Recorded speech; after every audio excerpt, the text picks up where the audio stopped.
আছে তো এই স্প্রেটা পাখি, বরফ ড্রাগন, আকাশ মাছ আর খরগোশ সবই বেশ মজার। এখনই লাগিয়ে দিচ্ছি।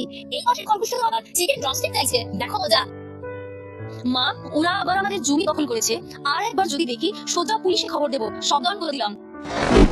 এই ফেলে রেখে যাওয়া জমিটাকে তো কেউ চাইতো না।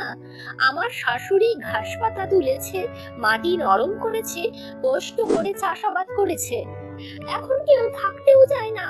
তাহলে যাও, তোমরা ভিলাতে বা গাড়ির ভেতরে বসে থাকো। আগে তো বিন্দু মাত্র পাত্তা দাওনি, ছেড়ে চলে গেছিলে। এখন দেখি জমি ভালো হয়েছে, চোখ বড় করে লোভে পড়েছো। এই বাজে অকাজের ছেলেটাকে কাউকে দিয়ে দাও, বরং নতুন করে ছেলে মেয়েদের জন্ম দিই। এইদের থেকে তো ভালোই হবে। আরে বন্ধু, তোমরা এখনো কি ম্যাজিক এনচ্যান্টমেন্ট লিখছো নাকি?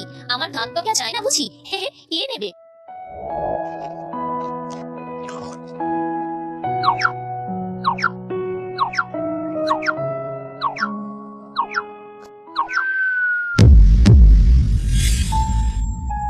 আমি চাই দামিকে আবার নিয়ে আসতে, আমাদের সবার সঙ্গে একসাথে থাকা।